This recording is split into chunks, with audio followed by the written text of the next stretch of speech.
Hello everyone, welcome back to the Databank reading.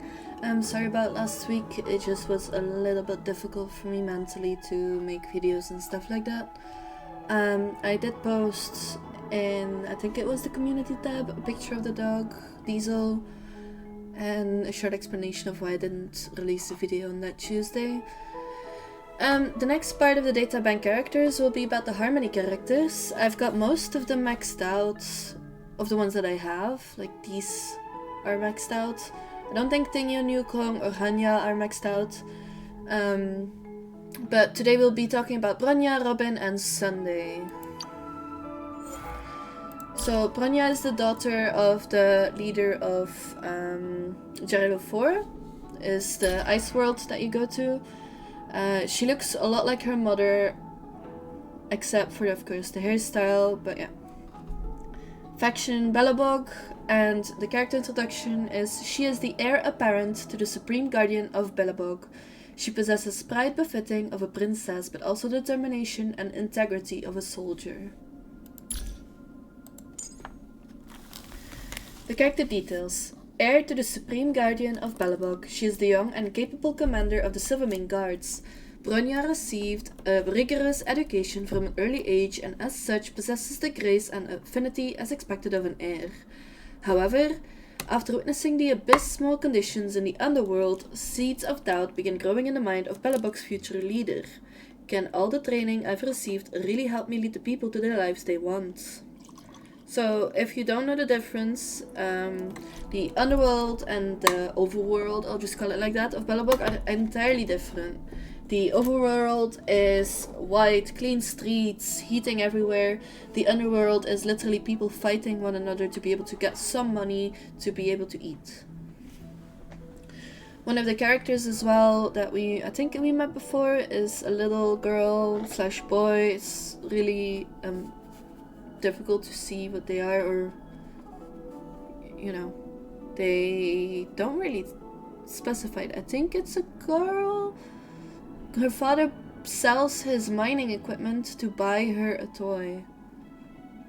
And she sold her toy to buy him something as well. So it's like a really cute story, but it's sad that it had to be done that way, you know? If they only had the money and prosperity of the overworld, they would be able to actually buy things properly as well.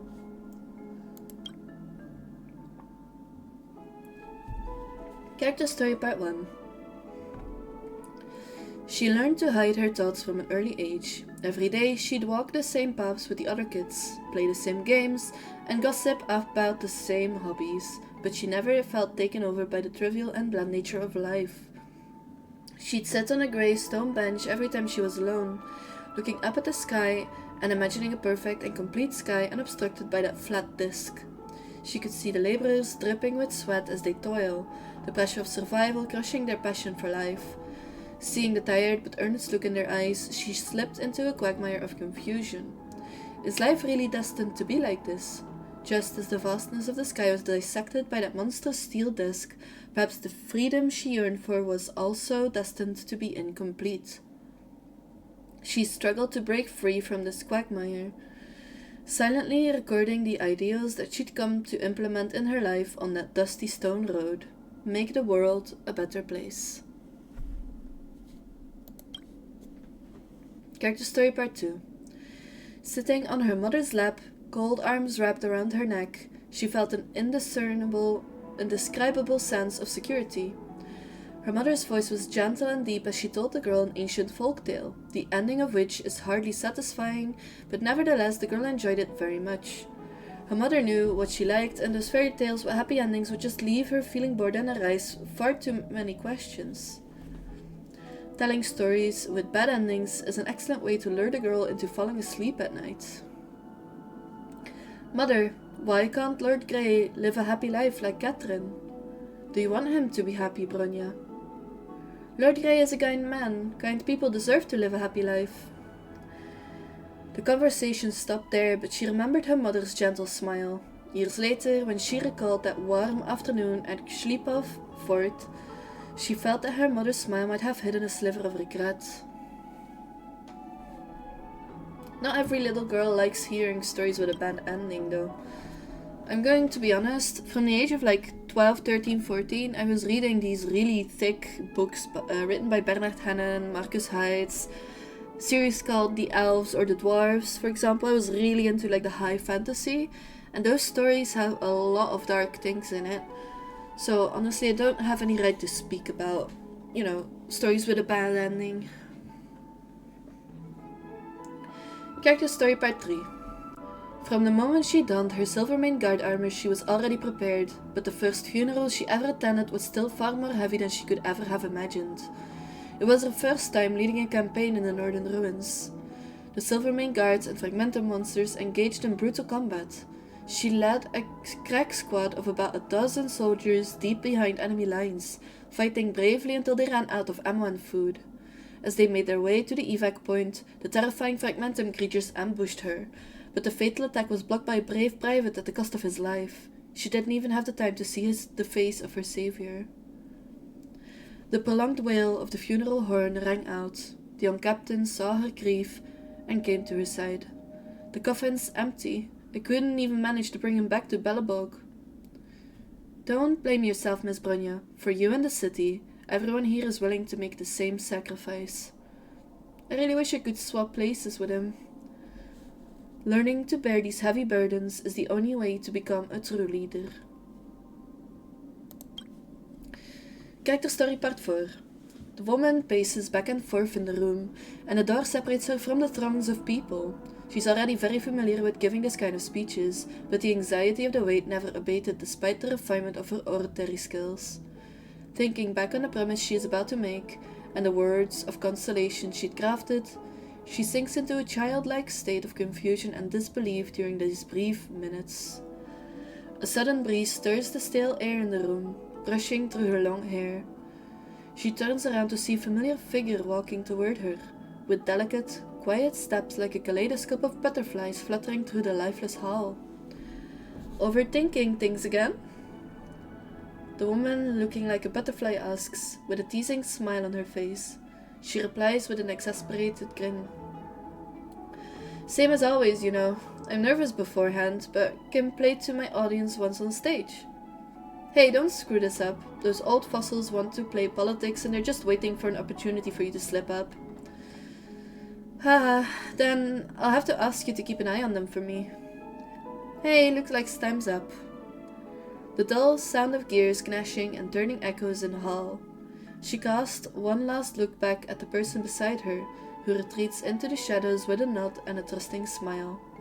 The door creaks open, and a beam of warm light shot into the hall, lighting up her face. What follows are deafening applause and cheers. Let's go, Bronya! So, Bronya made friends with a couple of characters from the underworld, and that's why she wants to make the world a better place for them as well, not just for the people in the overworld. I think, it's not Archeron.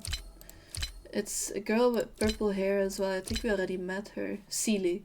Seele is the person that is with her, the girl that is like a butterfly. You can kind of see in the design of her clothes as well that it's supposed to look like a butterfly, while still keeping the Belobog uniform details. Next character is Robin. Robin and Sunday are brother and sister. And you think you can kind of see it. They also have these wings, and I don't think any of the other characters so far have those. So, Robin is a Halovian singer who was born in Penacony and has risen to cosmic fame, an elegant and demure young lady. This time, she has been invited home by the family to grace everyone with song during the Charmony festival. She can use the power of harmony to broadcast her music, manifesting resonance among not only her fans but all manner of life forms. Character story part 1. She describes her life as a song. The beginning of the song is dark and solemn, but when she was but an infant, a Stellaron descended upon her hometime. Grief, lamentation, prayer, those are the first sounds in her memory. We prayed for salvation through mournful songs, yet the eye of the gods never fell upon us. The ever-smiling songstress falls into a rare moment of silence. So, would you say that is your musical inspiration? I was far too young back then. I don't remember the majority of the songs we sang, but I still remember when the Stellaron began to devour the dreamscape. My mother held my brother and myself in her arms and tried to use her song to ease our fears. Do you still remember the song your mother sang? Seeing the suffering in her expression, I planned to skip this question. However, she gave me an answer after a brief pause. I couldn't hear. Every other sound around me was so loud and terrifying. I could only see my mother's lips moving. She had us tied to her chest, raised and fell. My brother was next to me, holding my hand tight. Behind my mother, frozen stars came falling down quickly, then she melted into the vortex of the memory zone. My brother and I fell to the ground like birds with broken wings. If birds are destined to fall to the ground, why do they still insist on flying into the sky?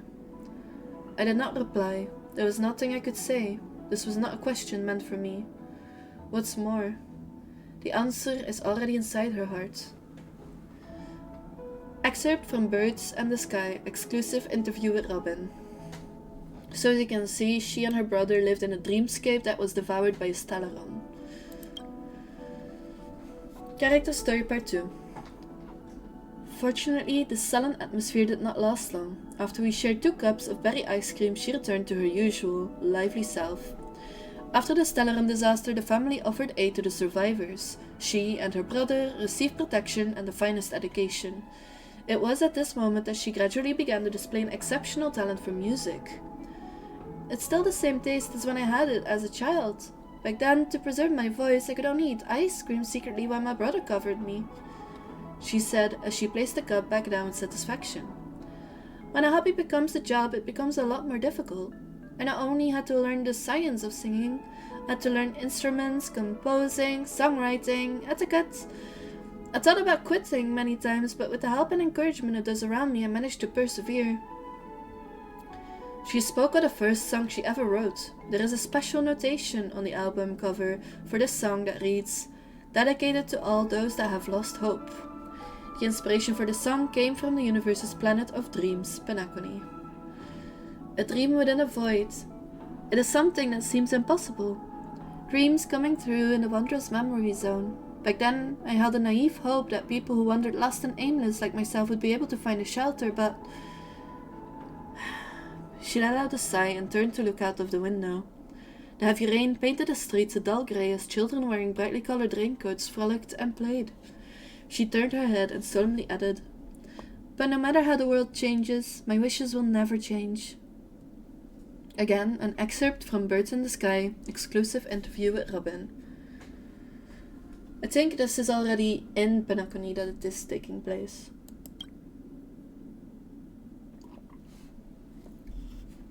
Character Story Part 3. After the consecutive releases of her next 3 albums, her musical career gradually soared to its highest peak. Songs like If I Can't Stop One Heart From Breaking and On That Most Beautiful Day swept the charts across the cosmos and became hugely popular singles. What no one could understand was why she chose this moment to retreat from the public eye. When she spoke at this time, she showed us all sorts of pictures she'd taken back then. Among the ruins of war, she helped those who had lost everything to rebuild their homes.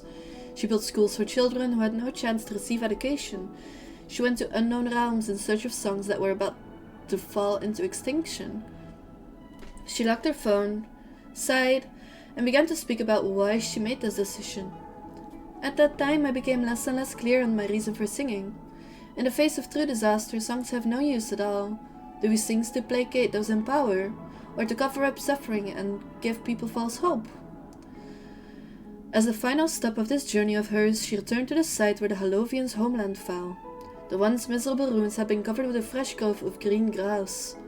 Bathed in the gentle breeze and scent of flowers, she lay on the rugged rocks and watched as the sky's light shone through the clouds and illuminated the ground below. I could not stop thinking about my mother's song. I always thought that it was a futile song, because I could not remember how it sounded in the slightest, nor could it change the destruction that ensued. It wasn't until now that I realized that what the song conveyed was not the sound itself. I still remember my mother's heartbeat, my brother trembling beside me, the warmth of us three relying on each other. Even in the face of an immutable fate, if you can still sing out without a tremble in your voice, it will definitely be felt. The pattering of the rain outside the window came to a halt as she fell deep into her memories of the time. Unfortunately, that enchanting silence was abruptly shattered by the ringing of a telephone. This is where our interview came to an end. Miss Robin was required to head to Penacony immediately due to last-minute schedule alterations. Dear readers and friends, may we meet again in the Kingdom of Dreams.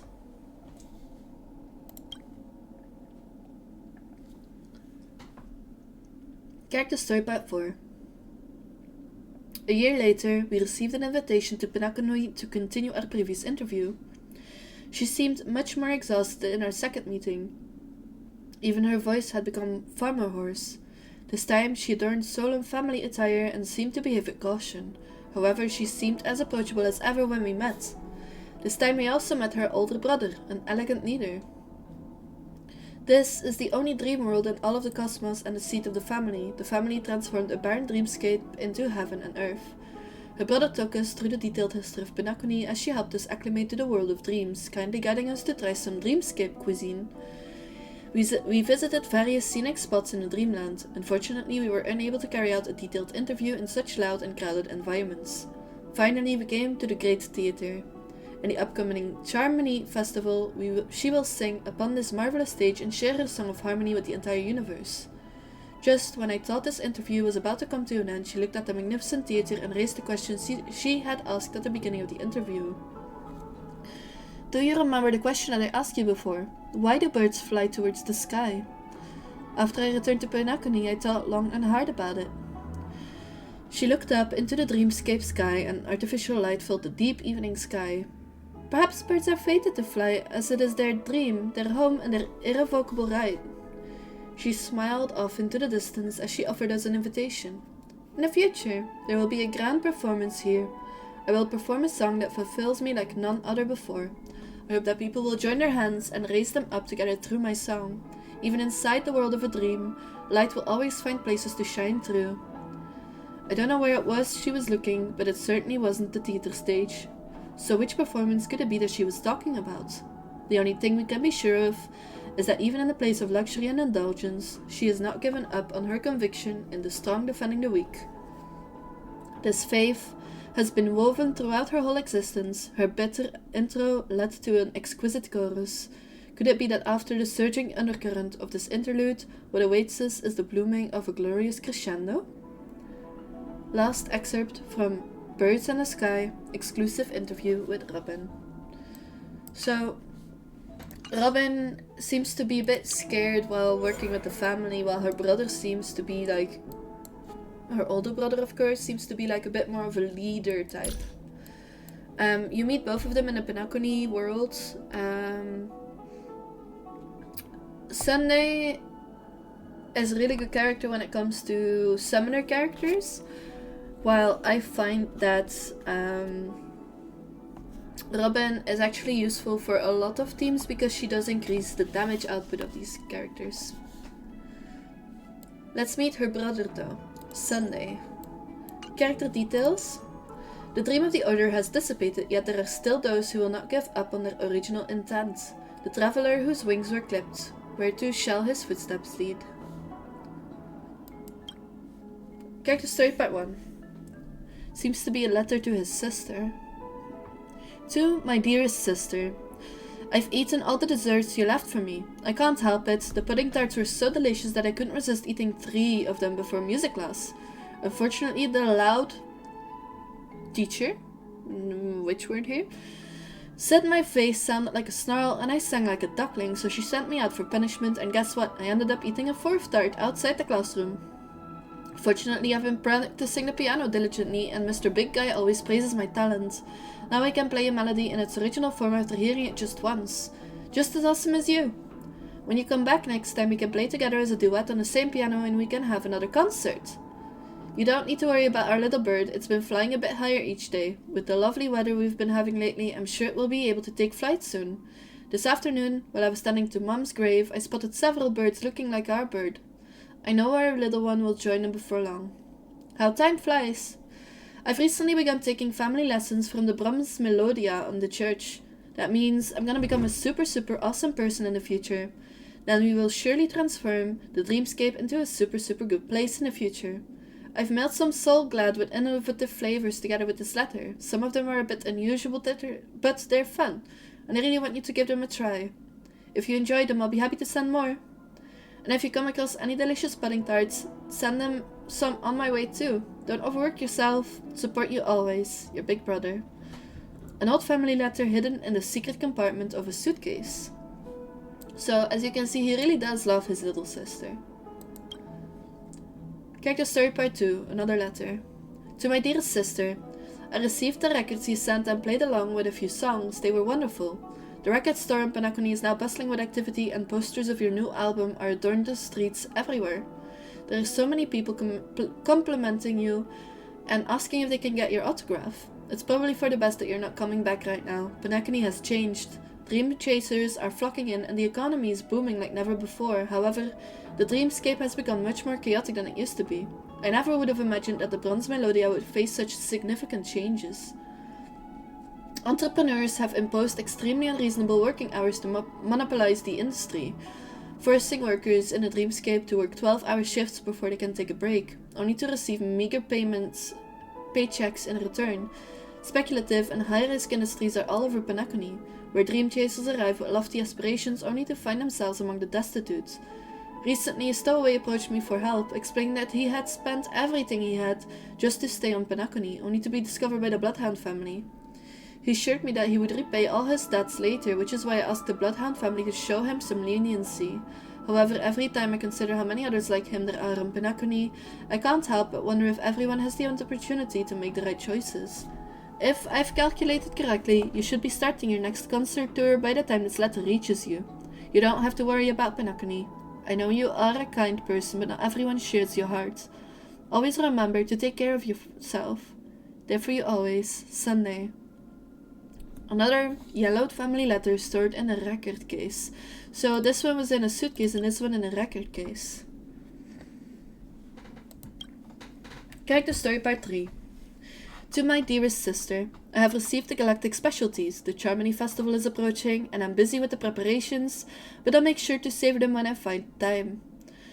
After the traitor in the family, I've been informed. Your suspicions are correct. This matter is indeed linked to the deaths you observed, and it's even more connected to the mysterious watchmaker. But since you have been away from Penacony for a long time and may not be familiar with the situation here, I would advise that you refrain from acting harshly. Regarding your loss of voice, your top priority should be to recuperate. If you're genuinely unwell, I will consult the Dream Master about the Charmony Festival to see if I can have a special arrangement. You believe the loss of voice stems from the impure nature of Penacony's harmony, and I concur. Unfortunately, the only thing that seems truly pure in Penacony is perhaps human greed. I'm sorry. Redacted. I haven't. Redacted with you. Redacted. Fault. Redacted. I think this is my fault. Detest the evils. The splendor of the sweet dream. Corruption and decadence. It's all like crossed through and like half of it is redacted. Since becoming the head of the family, there have been many things I can't say and many actions I cannot take. But that doesn't mean I am unaware of what's happening in the dreamscape. While we may both be walking on new paths, I can assure you that I have never failed to uphold the promises I've made. Head of the Oak family, Sunday, Dewlight Pavilion, Moment of Morning Dew, Penacony Dreamscape, Asdana System. A recent family letter with messy handwriting and many redactions. Character story part 4. To my dearest sister, it's been quite a while since I wrote the letter. I may not be able to contact you for a while from now. But I assure you, this will not be the last letter you receive from me. A path full of hope can often be a path full of temptation, and thanks to all of you, I haven't strayed too far. In my current position, there's little I can do to make amends except to eliminate the lingering echoes of order that remain on Penacony. By doing this, I can ensure that there are no more hidden dangers of order in the dreamscape. To catch a glimpse of the sky, even a bird with a broken wing will choose to take flight again. Just like the little bird we raised together as children. It soared into the heavens despite knowing it might fall, because that was its destiny. I will never forget our shared wish to make everyone happy, but now I must embark on a journey to seek fulfillment in the wider world. This is my destiny and my choice. Mr. Yang has granted me permission to board the express and travel as a passenger, in search of my promised land. They are kind and of noble character. You should know them better than I do. Many times, even when you don't say it, I still see you as a child who needs protection, but you've long since grown up and I'm truly relieved that Penacony has you. I have tended to Mom's grave and picked a blue flower to carry with me. She will continue to bless... Oh, sorry. I was going to show the flower on his chest. She will continue to bless us as always. Finally, thank you for the giant Moa pudding tarts. They still carry that same nostalgic taste after all these years. On the road, your big brother, an unsigned letter left in a certain corner of the dreamscape. Like, how did she not receive that then? So, the blue flower, I think, is this. Or it might just be a detail on his clothes, to be honest. Or it could be the little blue thing that you see here picking out of his book. But, spoiler alert, he does join, after you finish the Penacony story, he does join the Astral Express. He's one of the people that you can find on the Astral Express as well. And also the Astral Express has gone through an entire change, where there's a new card that they added with a bar and everything in it, and I think he sits there most. At least that's where I found him the most of the time. The next one will be about Asta, Tingyun, and Yukong. I hope you guys enjoyed this video so far. There are 2 characters that they release now, normally. I'm not sure.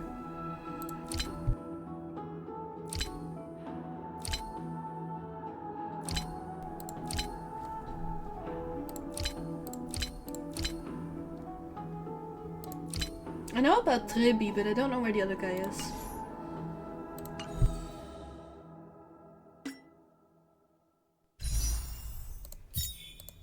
Oh, he will be the next one released. Yan Li is the one that you can play. She's the girl that gathers the swords.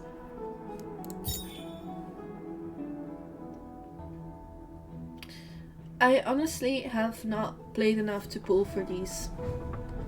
I also don't know if Tribi is actually worth it for me. But yeah. If you want to get Tribi, today will be your last day. Today the day of upload, the day that you guys can see the video. So if you do want her or you want to get Yan Li, be sure to pull on it before it disappears. I'll see you guys next week then with another video about the other 3 characters of the Databank. Asta, Tingyun, and Yukong. If need be, I will make Hanya, Ronmei, and Sparkle into a video and then put Tribi together with the other person that will be released next week. So, thank you guys for being here. I hope you guys have a nice day, and I'll see you guys next time. Bye!